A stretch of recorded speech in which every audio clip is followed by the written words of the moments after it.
Today we will study about genetic disorder. In last lecture we were studying the sex determination in man, birds and honeybee. अब आज हम study करेंगे genetic disorder. Meaning क्या हुआ genetic यानी जीनियाती, disorder यानी कि खराबी.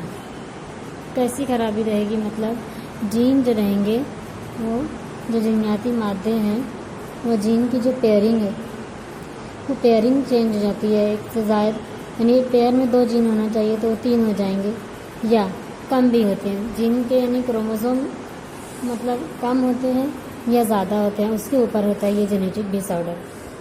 अब ये जेनेटिक डिसऑर्डर जो हमने इस चैप्टर में स्टडी किया है शुरू में वो 2 कैटेगरी में बताया गया, ब्रॉडली ग्रुप क्लासिफाई किया गया या ग्रुप किया गया इसको. एक है मेंडेलियन डिसऑर्डर और दूसरा है जेनेटिक डिसऑर्डर. ये जेनेटिक डिसऑर्डर क्या है, यानी ये जिनसी बीमारी होती है. बहुत सारे इंसानों में ये बीमारी होती है और बहुत सारी किस्म की होती है. जैसे यहाँ पे जो नाम दिया हुआ है, ये बीमारी ऐसी होती है कि इसका कोई इलाज नहीं होता है.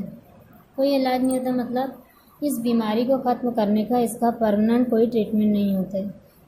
ट्रीटमेंट जो होता है वो टेम्परेरीली होता है और उसके बाद फिर वापस से शुरू हो जाती है वो चीज़ें, मतलब कि ख़त्म नहीं होती. कोई पावरफुल मेडिसिन नहीं है जिससे ये बीमारी ख़त्म हो जाए. ये बीमारी as it is lifelong रहती है या पूरी ज़िंदगी रहती है. और इसमें बहुत सारी बीमारियां ऐसी हैं जेनेटिक डिसऑर्डर की जो ट्रांसफरेबल है, जो ट्रांसफ़र होती है फ्रॉम पेरेंट्स टू ऑफस्प्रिंग, यानी माँ बाप से बच्चों के अंदर भी जाती है और नस्ल दर नस्ल चलती है. इसीलिए इसको जेनेटिक डिसऑर्डर भी कहा जाता है ना. इसका कोई परमानेंट इलाज नहीं होता है, परमानेंट कोई प्रोसीजर नहीं होता है. टेम्पररी होता है, दिया जाता है, थोड़े वक्तों के लिए रिलीफ होता है, फिर वापस से वो चीज़ें शुरू हो जाती हैं. अब इसको यहाँ 2 क्लास में डिवाइड किया गया है. एक है मेंडेलियन डिसऑर्डर और दूसरा है जेनेटिक डिसऑर्डर. अब ये मेंडेलियन डिसऑर्डर किस बेसिस पर है, ड्यू टू म्यूटेशन. और इज मीन बाय म्यूटेशन, किस वजह से होता है, तो म्यूटेशन की वजह से. म्यूटेशन यानी क्या, sudden change in genetic disorder. अचानक से जो तब्दीली आती है जीन की, जब पेयरिंग होती है फर्टिलाइजेशन स्टेज में, डेवलपमेंटल स्टेज में, उस वक्त जब पेयरिंग होती है क्रोमोसोम की, तो ये पेयरिंग के दरमियान ही ऐसा होता है, अचानक चेंज होता है, पेयरिंग चेंज हो जाती है, उसको कहा जाता है म्यूटेशन. और इसकी वजह से जो डिसीज़ होती हैं, पहला यहाँ दिया है थैलेसेमिया, जो अभी आप स्टडी करेंगे, है ना. क्या क्या है ये, किस वजह से होता है, इसके सिम्टम्स क्या हैं, ये भी आप स्टडी करेंगे. दूसरा है sickle cell anaemia. Sickle cell anaemia ये आपने पीछे स्टडी कर चुका है इसी चैप्टर में. इसमें क्या होता है, आरबीसीज जो होते हैं वो हाफ मून लाइक हो जाते हैं, सिकल सेल हो जाते हैं, उनके नंबर्स कम हो जाते हैं, जिसकी वजह से पेशेंट एनीमिक हो जाता है, यानी ब्लड की कमी हो जाती है. उसमें रेड ब्लड सेल नहीं होते हैं, जिससे ऑक्सीजन कैरियर नहीं होता है और हर सेल तक प्रॉपर ऑक्सीजन नहीं पहुंचती. दूसरा है कलर ब्लाइंडनेस. ये भी आपने स्टडी किया. इसमें जो पर्सन होते हैं उनके रेड और ग्रीन कलर जो है वो आइडेंटिफाई नहीं कर सकते, उनके अंदर वो जीन ही नहीं होते हैं, जिसकी वजह से उनको प्रॉब्लम आती है. तीसरा है हीमोफीलिया. हीमोफीलिया भी आपने देखा है, ब्लीडर्स डिसीज़, जो जिसमें ब्लीडिंग जो है तो बंद नहीं होती है, प्लेटलेट्स के नंबर बहुत कम हो जाते हैं, जिससे क्लॉटिंग नहीं होती है, वुंड हीलिंग नहीं होती है और मुसलसल ब्लड बहता रहता है. सीवियर स्टेजेस में पेशेंट की डेथ भी हो जाती है, हीमोफीलिया. उसके बाद है फ्लिंकेटिन्यूरिया. फ्लिंकेटिन्यूरिया भी आपने स्टडी किया है. ये मेंटली रिटार्डेड होते हैं, इनबॉर्न बेबी के अंदर ही होती है ये डिसीज़. ये भी जेनेटिक और डिसऑर्डर है, जिसकी वजह से वो पर्सन जो है मेंटली रिटार्डेड होता है. और ये सब एंडलेस डिसीज़ है, इनका कोई खात्मा नहीं है, कोई मेडिसिन नहीं है, कोई परमानेंट इलाज नहीं है ना, ट्रीटमेंट नहीं है, बस टेम्पररी होता है. अब इसी में दूसरी टाइप है जेनेटिक, इसी का है क्रोमोसोमल डिसऑर्डर या जेनेटिक डिसऑर्डर, है ना. अब chromosomal disorder due to absence or excess of 1 or more chromosome, है ना. यहाँ क्या था, म्यूटेशन, चेंज आता है. और यहाँ पर क्या है, यहाँ क्रोमोसोम का नंबर इंक्रीज और डिक्रीज होता है ना। There N absence or access. Absence यानी कम होना, एक्सेस यानी बढ़ना। या तो क्रोमोसोम नंबर, जैसे ह्यूमन का क्रोमोसोम नंबर कितना है, 46 है। अब अगर ये क्रोमोसोम नंबर बढ़ता है, क्रोमोसोम नंबर बढ़ना मतलब 47 हुआ। एब्सेंस डिक्रीज यानी कम हुआ, यानी 45 हो गए। तो जो असल क्रोमोसोम 46 है उससे कम हो जा रहा है ना। तो ये absence and excess of one or more chromosome abnormality आती है, पर्सन के अंदर एबनॉर्मलिटी आती है, एबनॉर्मल होता है वो, अरेंजमेंट उसका जो है वो चेंज होता है ना।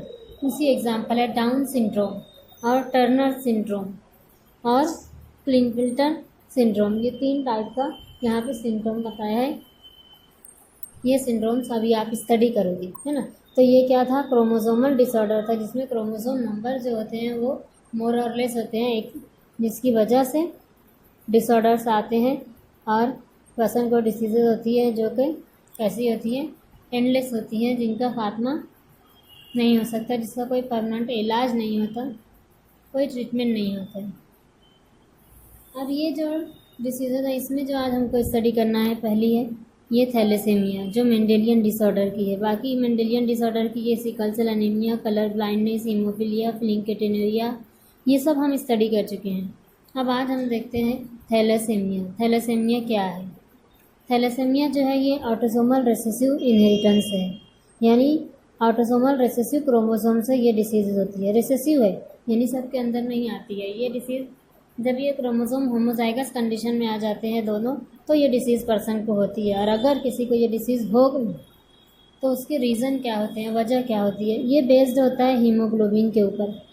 यहाँ पर 2 टाइप का हीमोग्लोबिन की चेन बताई है, एक है 2 अल्फ़ा चेन और दूसरी है 2 बीटा चेन। और अल्फ़ा चेन जो है उसकी भी 2 टाइप है, जो HbA1 है और HbA2 है। यानी यहाँ थैलेसेमिया होता है तो पहले देखा जाता है कि कौन सा थैलेसेमिया हुआ है, अल्फ़ा चेन वाला हुआ है कि बीटा चेन वाला है। तो वो ऑब्जर्वेशन में जब हम ऑब्ज़र्व करेंगे तो समझ में आएगा। कैसे ऑब्जर्वेशन होगा, अल्फ़ा चेन का जो थैलेसेमिया है वो क्रोमोसोम नंबर 16 पर होगा, है ना। 16 नंबर के क्रोमोसोम में चेंज आता है, तो ये अल्फ़ा थैलेसेमिया होता है। और क्रोमोसोम नंबर 11 इसमें जब चेंज होता है तो ये बीटा थैलेसेमिया होगा, बीटा चेन पर होगा, तो ये बीटा थैलेसेमिया होगा, जहाँ पर क्या होगा, HBV रहेगा, ये हीमोग्लोबिन, है ना।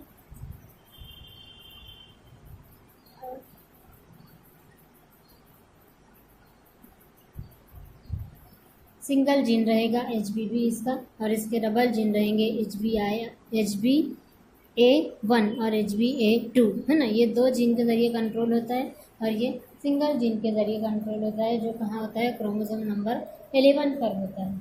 अब हम ये देखेंगे वो जो भी पर्सन है जब उसको थैलेसेमिया हो जाता है तो ये उसकी वजह क्या है। It is depending upon the chain of haemoglobin. Haemoglobin की चेन पे डिपेंड होता है जो अफेक्टेड होती है। अब इसमें क्या होता है, डिलीशन और म्यूटेशन ऑफ जीन का या तो डिलीशन होता है, डिलीट हो जाता है, या फिर म्यूटेशन चेंज आ जाता है उसके अंदर। तीसरा है एबनॉर्मल सिंथेसिस ऑफ हीमोग्लोबिन। यहाँ पर फिर क्या होता है, हीमोग्लोबिन की जो सिंथेसिस है वो एबनॉर्मल होती है, सही तरीके से हीमोग्लोबिन की सिंथेसिस नहीं होने पाती। जितनी हीमोग्लोबिन की सिंथेसिस होना चाहिए उससे कम या ज़्यादा होने लगती है ना, उसको कहेंगे एबनॉर्मल सिंथेसिस ऑफ हीमोग्लोबिन। अब ये जो पर्सन्स होते हैं थैलेसेमिया के, उनके सिम्टम्स क्या है थैलेसेमिया के, उनके अंदर क्या चेंज आता है। तो सबसे पहले वो पेशेंट एनीमिक दिखाई देता है, पेल येलो स्किन होती है। अब पेल येलो स्किन यानी जैसे ही हम पेल येलो स्किन होते हैं हमारा माइंड कहाँ जाता है, जॉन्डिस पर, पीलिया जिसको कहते हैं, है ना, कमल जिसको बोला जाता है। यानी पूरा जो आँखों के ऊपर और फोरहेड पर और नाखून पर सब येलो कलर दिखाई देने लगता है, रेडनेस नहीं होती है। जो नॉर्मल ह्यूमन बीइंग में जो बॉडी के ऊपर रेडनेस होती है चेहरे पर, हाथों पे, उसकी जगह सब येलोइश कलर का दिखाई देता है। तो ये किस वजह से होता है, वही हीमोग्लोबिन की कमी होने की वजह से। फिर change in size and shape of RBC, उनका जो आरबीसी जो होता है उसकी साइज़, जितनी साइज़ होना चाहिए वो चेंज हो जाती है और उसका शेप भी चेंज हो जाता है। इस वजह से आरबीसी के ऊपर हीमोग्लोबिन रहते हैं और हीमोग्लोबिन ही कैरी करते हैं ऑक्सीजन। हीमोग्लोबिन कम हो रहे हैं किस वजह से, कि आरबीसी की साइज़ चेंज होती है और उसका शेप चेंज हो जाता है। इसके बाद slow growth and development, normal person के जितनी जैसी ग्रोथ नहीं होती है, उससे कम होती है, उससे धीरे होती है उसके अंदर, बॉडी के अंदर ग्रोथ जो होती है और डेवलपमेंट भी, है ना। रिलीज ऑफ डार्क यूरिन, और ये इतना हीमोग्लोबिन कम होने की वजह से यहाँ पर क्या होता है, एक दूसरा बनने लगता है बिलिरुबिन, जिसकी वजह से वो ज़्यादा जमा होने की वजह से ये वो भी हीमोग्लोबिन को नहीं बनने देता, ये दूसरी मार पड़ती है, जिसकी वजह से हीमोग्लोबिन और कम हो जाता है, और जिसके नतीजे में इतना ये येलोइश कलर होने की वजह से जो पर्सन होता है वो डार्क यूरिन रिलीज़ करता है, यानी इसकी जो पेशाब रहती है वो बहुत ज़्यादा पीली होती है। इसके ट्रीटमेंट के लिए जो इसका टेम्प्ररी ट्रीटमेंट है वो क्या है, needed massive transfusion of blood. जो नॉर्मल पर्सन होते हैं उनका बहुत सारा ब्लड जो है उनकी बॉडी से ट्रांसफ़र करके ये पर्सन्स को दिया जाता है, जिससे उनको हीमोग्लोबिन मिलता है और कुछ उनको रिलीफ होता है बॉडी में, है ना। अब ये कैसे अलग है, differ from sickle cell anaemia. Sickle cell anaemia में सिर्फ आरबीसी का शेप चेंज होता है, यहाँ इतनी सारी चीज़ें चेंज हो जाती हैं, है ना। अब फॉर्मर जो है इसका क्वालिटेटिव प्रॉब्लम जो है सिंथेसिस फ्यू होती है ग्लोबिन की, लेकिन लेटर ऑन ये क्वांटिटेटिव प्रॉब्लम जो है सिंथेसिस जो होती है ये बहुत ज़्यादा होने लगती है ना। करेक्टली फंक्शनल ग्लोबिन, जो फंक्शनल ग्लोबिन बनने लगता है और फिर वो हीमोग्लोबिन को बनने नहीं देता है ना। क्या आता है, qualitative problem of synthesis of incorrectly functional globin. Incorrectly functional globin यानी उसका जो फंक्शन है सही तरीके से नहीं होने देता हीमोग्लोबिन का, जिसकी वजह से ऑक्सीजन की कमी, ब्लड कम होने लगता है और ये पर्सन ऐसा दिखाई पेल येलो दिखाई देता है। इसको कहा जाता है थैलीसेमिया डिसीज़। क्या क्या रहेगा कि पर्सन का जो रहेगा स्किन पेल येलो दिखाई देगी, स्लो ग्रोथ होगी, और उसका आरबीसी के साइज़ और शेप जो है दोनों चेंज हो जाएगा, और इसका ऐसा पेशेंट जो है वो डार्क यूरिन, है ना, डार्क कलर्ड यूरिन रिलीज़ करेगा, और उसका टेम्पररी जो ट्रीटमेंट है वो मैसिव ब्लड ट्रांसफ्यूज़न होगा, तो उस पर्सन को थोड़ा सा रिलीफ होता है। ये है थैलेसेमिया डिसीज़। यहाँ कंप्लीट होती है।